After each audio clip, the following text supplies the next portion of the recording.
Hiya and welcome back to the next instalment of Lounge of Light Conversations on Consciousness. This one's a little bit of a shorter episode. We had some technical gremlins and a little bit of our footage got deleted.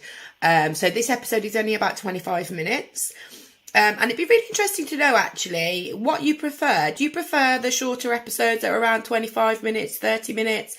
Or do you like having the longer episodes that are around an hour or so? We'd really love your feedback if you drop that in the comments, because we want to give you guys kind of what you want. So yeah, drop those in the comments and then we can provide that for you. But this episode is all about angels. What are angels? What are the origins of angels? How do they communicate? It's an interesting episode, even though it's only a short one. So, as always, get comfy, grab your favourite drink, and come join us. Because we exist on all different planes of existence. And yeah, you can't just say we don't exist in one because it fits your narrative. And go back to, and we've mentioned this before, but when I did the Akashic Records reading for a person once, and obviously I'm not giving names, so I'm not breaking confidentiality, but because I wouldn't do that. They existed as an Arcturian being at the same time as existing as who they are now. Because everything is now. Yeah. So yeah, I can't. And I feel that in each existence as well, the way it kind of works, this is my feeling. I'm not saying it's correct. I'm just saying this is how I resonate with things. So we're more individualised as we go down and become more dense. Yeah. So here as me being Vicky, I see myself more as one soul. But then in I feel I've got a Venusian connection where I exist. But I feel that the being that I embody in that star system would be possibly me as the Vicky with a few other humans that are connected. And as it goes up, there's more and more. And then at the point of the angelic being that you would come from, where you are existing as well, is a whole collective of us. I really resonate with Archangel Gabriel. And I feel that's where my lineage comes from. But then there's other humans that might resonate more with Archangel Michael. But I don't know why it's come round onto the angel topic, but we're going to flow with it. But like we've always said, angels are angles of light. And we've kind of brought different contexts into this. So you've got the new waves of people coming in. So first off, you had, well, I don't know if it's first off, I'm probably going to get my timelines wrong here, but you've got indigo children, we have the blue rays first. The blue rays, the indigos, crystalline, but the latest wave is rainbows, which would encompass every single ray of light, okay? So we talk about ascension on this earth, about ascending from 3D to 5D, which is basically just raising the vibration. It is about anchoring more light into the world. Yeah. More light workers have come to this earth to help anchor more light into this world, because we are light beings. If we all come from a different angle of light, a different colour of light, you're probably going to resonate more with one specific angel over another if you resonate with angels, because you might not. Because if you look into it, each angel is specified a specific colour. And don't anybody think as well, like, you know, oh, well, the rainbow children are obviously better, because I can guarantee you that, well, can't guarantee, but see, I'm being a bit... Well, no, but it's just a turn of phrase. Yeah. I resonate with the indigo wave, okay, as me now. But I so much believed in shared consciousness, and I know that there's a child out there that is also me as a rainbow child. I think you can have a lot of shared consciousness within your own family, in your bloodline. Yeah. I kind of feel that I share a consciousness with my dad, who would be a Blu-ray. Yeah. And then probably my niece, who would possibly be a crystal. I'd be the indigo. But then there's my son, Freddie, who I feel would be more of a rainbow. And that's not discounting my other children. No. Because I feel that they've got their rainbow side or crystal side too. But it's so interesting. It is. So you can't discount that somewhere we are living or embodying the energy of what would be seen as angelic. Because it, in our perspective, it purely is light. My tummy's rumbling really bad. You're hungry. And if you look, taking away the biblical context of angels, the original context, the original sort of depiction of angels, I can't remember their original name. Oh, that's really going to irritate me now. Whose original name? Angels, they're not called angels. They were Seraphim. Seraphim, that's it. Again, I'll have to see if I can find a picture and put it into the video, but they're not these fluffy duffy beings with wings. No. They were originally depicted as balls of energy with hundreds and hundreds of eyes everywhere. Yeah. With wings, actually. Eyes a little bit like a Quidditch ball. Because they are the all-seeing. They all seem, you can't get nothing past them. There's not necessarily this energy of love that comes from them. And they are an accumulation of so many. Yeah. So it's all these eyes. And it makes me wonder where, you're going to have to say it, the phobia. Tryptophobia. Yeah. It is tryptophobia, the phobia of the lots of... The holes. Lots of holes. If you look at like the pictures of what you're describing... I will pop it on the video. Yeah, with all the different eyes. When I see that, when I look at that, it triggers my... Tryptophobia. Yeah. And it makes me wonder, because I've always wondered about this phobia. Well, where's that come from? That's such a weird phobia to have. But is it actually, it's not so much a phobia, is it seeing angels subconsciously knowing that they are authority, that they are... I mean, if you look at like lineage, would you say that angels would be maybe the closest thing to source energy? Because of angles of light, yeah. So that they would, because you'd have source, and then it would angle itself to fractalize itself into like. So say source is the sun, and if you hold a prism up, once it hit the light, the prism, it fractalizes into every color of the rainbow. Yeah. So I would say that angels are probably maybe the closest thing to source energy. So with the phobia, it's not because they're bad. It's not like when people have phobias of, say, rats, and you think, it's because they're horrible. It's not like that. It's more of a... Is it in a knowing of how I don't know how to explain this. Authority. It's the power, the authority. But could that also then be linked to thinking about the fact that everything happens now, we embody everything that could ever be, including angels, and the tryptophobia, being not phobic, but having this fear of this lots of holes, which could relate to the original seraphim with the lots of eyes. Would that be because poke myself in the nose, on a subconscious level, we're not standing in our own power? Yes. We're afraid of our own power. It's showing us where it's a bit like shadow work. It's triggering. Yeah, because it's showing us what our potential, our capability, our actual power is. We are all power, all knowing. Just because we're in this little meat suit right now, yes, it's a bit harder to do the thing, that angels can do, but we're still capable of it. So having that phobia of that makes me feel like it's not, because everything's a mirror. So we are literally phobic of our own power.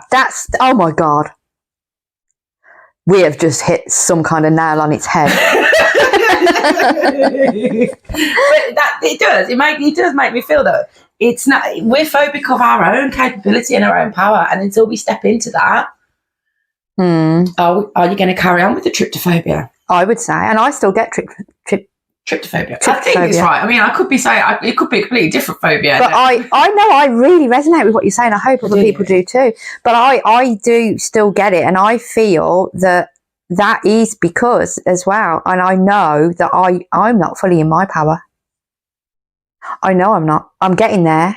I'm a lot more closer than I was 2 years ago, but I've still got work to do. I've still a lot where I don't believe in myself. I think that's quite normal, though. And then when shadow work comes into it as well, and I know that that's a big thing to help with that, but I've had a shadow work book on my side now for 2 years, and it's probably still blank. I've got every intention. But I'll be honest with you, right? You're doing shadow work without even realising you're doing it. Everybody is doing shadow work without even realising you're doing it, because shadow work, if you're, say, in the midst of repeating a pattern that you've always repeated, but in that moment you actually decide, I'm going to choose different. Done. But you're doing it subconsciously day in, day out by making minor alterations to decisions all the time. And there's some weird things I've been noticing lately, and they've come into my reality, and I think they're important. Well, it would be in your reality if it wasn't. But and this is from other people that I highly regard. And one is, and I just said that who I highly regard, but I actually can't remember. Oh, I'm so bad with these things, though, aren't I? I'm terrible. I know them by face, and I highly regard their face. Okay. Just don't ask me their name. Is it like a family member? Somebody I watch on social media. Oh, okay, yeah. If it was a family member, I'd hope I knew the name. Yeah, we'll let you off then if you can't remember who they are. Yeah, and this person has spoke a lot about different things that I've been following and I'm really into.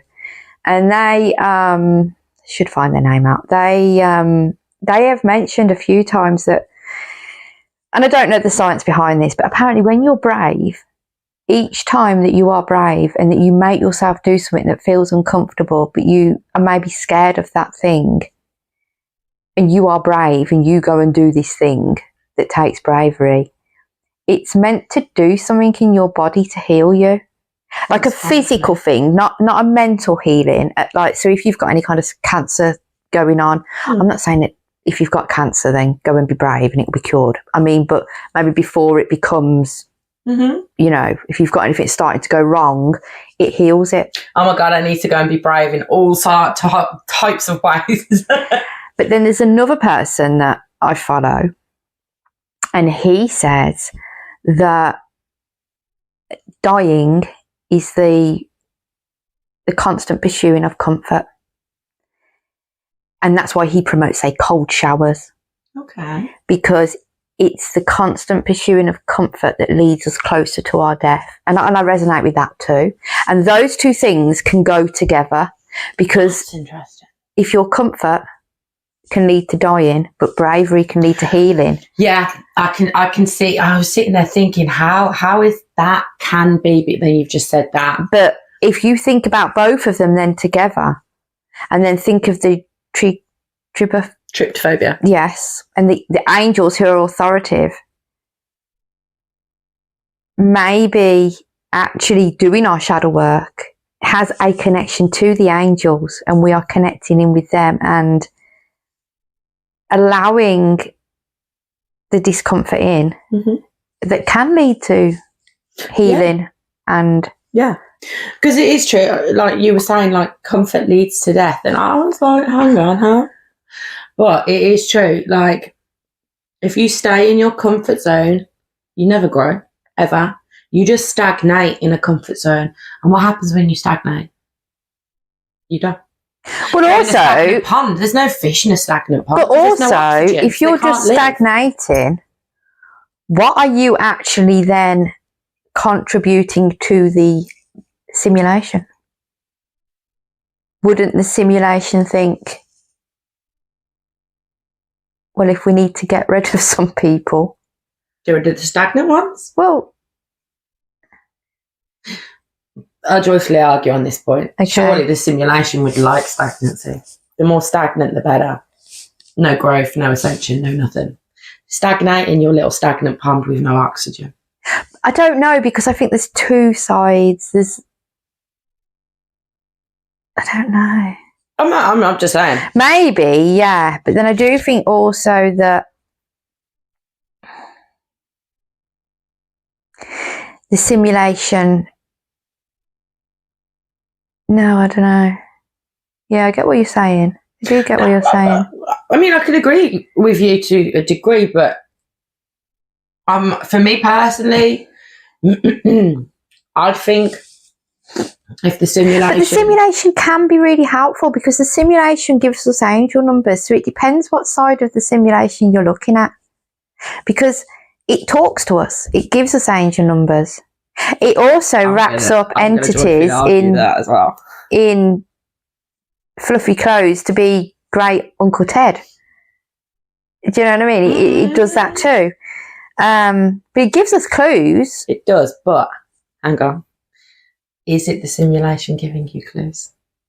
Or is the angel numbers coming from actually kind of like a split for a split second, where the universe has managed to grab your attention and say, notice the simulation. You've, for this split second, have noticed something that should not happen, like repetitive numbers. I know everything's made up of numbers from the universe, but the simulation wants to keep you inside this box.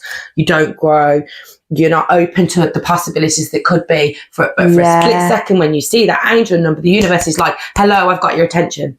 Oh, yeah. No, yeah, I get that. Yeah, I agree with that. I'm not saying I'm right, but it just feels like I don't look at the simulation as a good thing. So stagnancy is also a terrible thing. So why would they want to get rid of stagnant people? Because stagnant people aren't doing anything. They're not waking other people up. They're not bringing more light into the earth. They're not raising the frequency. Then is it down to your higher self? Is the pursuing of comfort your higher self that finally goes, well, that's it, they're done, they need to start again, the game's over? Could be. Nothing to do really with the simulation, but more pursuing of comfort, just fear. And fear comes from the ego. And the ego is just a very 3D thing. Yeah. But you do... I did want to mention this, because I thought about it earlier. When you start to see, you do notice clues that you've been given through your life. And I can give you an example, and it's quite a good example. Oh, go on then. And I mean, if you want to do your own sort of like, I want to read my future, sometimes you don't notice them until it's already happened, and then you look back and you see the pattern. Mm-hmm. But if you're quite tapped in, you can see it before it happens. Mm-hmm. Hence, read your own future. Mm-hmm. And I was tapped in back. What was? Well, I knew. So I have a partner, and I'm not married to my partner, so I don't have his surname. Mm-hmm. But one day, I know that I am going to marry my partner, and I will have his surname. So my name is going to change, mm-hmm. and it's going to be his surname. Mm-hmm. So his surname is Brown. Mm-hmm. So I will become Vicky Brown. Okay? Don't know why that made me smirk. But when I was in my 20s... Mrs. Brown's boy. When I was in my 20s, I moved into a flat, and the lady that had lived there before me was also called Victoria. Mm-hmm. But her surname was Brown. Uh-huh. So her surname was Victoria Brown. And I used to get her post all the time. And then I'd take it into town, because I happened to know that the man who was on the market was her partner. Oh, okay, right. So I used to just take it into town and give it to the man on the market and give this to your missus. Okay? But Vicky Brown and her male was in my life for a while. I moved out of that house, out of that flat, and I moved into a new flat. And my next door neighbour, whose post I also used to get because my postman was a bit stupid, but it could have been because we were both called Victoria, so I can understand why you would have got confused. But her name was also Vicky Brown. Not the same Vicky Brown. No, totally different Vicky Brown from the first one. I didn't move next door to the Vicky Brown that lived in my old house. it was a new Vicky Brown, but her name was Vicky Brown. Mm-hmm. And because we were both called Vicky or Victoria, he would make mistakes and he'd often put her mail through my door. So again, I was getting post for Vicky Brown. Yeah. Now, what's post? Letters. Messages. And I remember thinking at the time, this is really bizarre, okay? And then after a bit, it was like bugging me. And I remember actually saying as a joke to my friend, I wouldn't be surprised if I end up marrying somebody called Brown, because Vicky Brown and that name has been in my life for so many times. Like, it just keeps cropping up. Timelines. And then about 4 or 5 years after that, I end up meeting Mr. Brown. Mr. Brown. But he weren't there, Mr. Brown. He was a new Mr. Brown. Yeah. It was my Mr. Brown. And I've been with Mr. Brown now for 8 years. Yeah. And I know I will marry Mr. Brown one day. And I will become Vicky Brown. Yeah, the universe, your higher self is like showing you. Isn't that strange? It is, but it's also pretty badass. Yeah. It proves that the universe is constantly trying to communicate with you. Yes. If you will stop for long enough to pay attention. And that is what the angel numbers are. It's you being very present in that specific moment to notice that. You've got to notice. If you're still in your very 3D mind, consumed by everything that's around you, you're not present. And the only moment that exists is right now.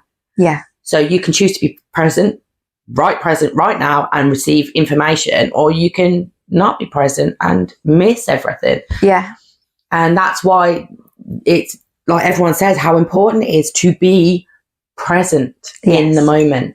But we're as a collective, people are so consumed by everything, which isn't surprising because you're slammed by stuff left, right, centre. Yeah. All that. I mean, phones, you cannot get off them. Even when you're not on them, people are texting you, ringing you, constantly wanting your attention. Yeah. And you can never focus that unless you purposely make a choice to do so, to just be present in the moment. But as well, you're talking about being present in the moment, especially when something is happening and it feels like you're meant to do it or it's meant to happen. And then you notice as well how the simulation or the matrix, whatever you want to call it, starts playing up. And other than the normal things you've got going on in your life, if you're looking and you see, you will notice how NPCs will spring up from nowhere. And they'll come like... We had that when I went to go get my hair dreaded, didn't we? We did. NPC Sunday, everyone was popping up. It was ridiculous. It wasn't just... honestly, though, it wasn't like you could think, oh, maybe not. We had a boy on a really busy road, like a high traffic, fast road, riding on a skateboard. Was it a scooter? Electric scooter. And then there was the one toddling along. There's one on a bike. The man on the bike. The dude that almost caused a 5-car pile up right next to me. There was the dude with his shopping talking to himself. Oh yeah. Plus, it was a Sunday morning at 9 o'clock. Where have all these people come from? And it was like it was 9 o'clock on a Monday morning. I was like, what is going? It was like literally NPC Central. Everyone was out, and I'm like, what? Yeah. It's slowing you down, just genuinely getting in the way. But I would definitely say that if you notice that happen and that happens, then to me, that's a kind of sign I'm onto something here. I should be doing whatever whatever I'm trying to do, there's a reason I'm being stopped. You know what I mean? Yeah. It's weird, isn't it? Yeah. It was straight. That was just ridiculous, that day was. I was like, what? Yeah. We've had it as well with a couple of our videos we've tried to put out. Oh my God, that one video. Which one was it? It was the NPCs one. Was it? It literally was the NPC. It was the NPC video. Oh my God. Somebody actually stopped the video. Talk about nightmare. What was going on? My laptop wouldn't upload it. It froze. then deleted itself. We recorded like about 45 minutes worth, went and checked, and somebody had pressed stop. Yeah. Weren't us. There was nobody else in the house. Yeah, no, it had just stopped recording. That was all while we were filming. It kept doing that. We kept getting interrupted. Yeah. And then when it came to edit it, it was an absolute nightmare trying to edit it. It disappeared. And then I managed to get it onto the laptop after editing it. But then trying to get it onto YouTube was a whole new nightmare. It was like every single time you turned a corner, it was like, nope. Yeah. And a part of me was like, am I not supposed to do this? You were like, maybe we shouldn't put it out there. And I'm like, what? No. I was saying that, wasn't I? I was like, oh God, maybe we shouldn't be putting it up. Maybe it's, you know, it's a bit dodgy or something. No. And I'm like, it is going up. I am stubborn and it is going up.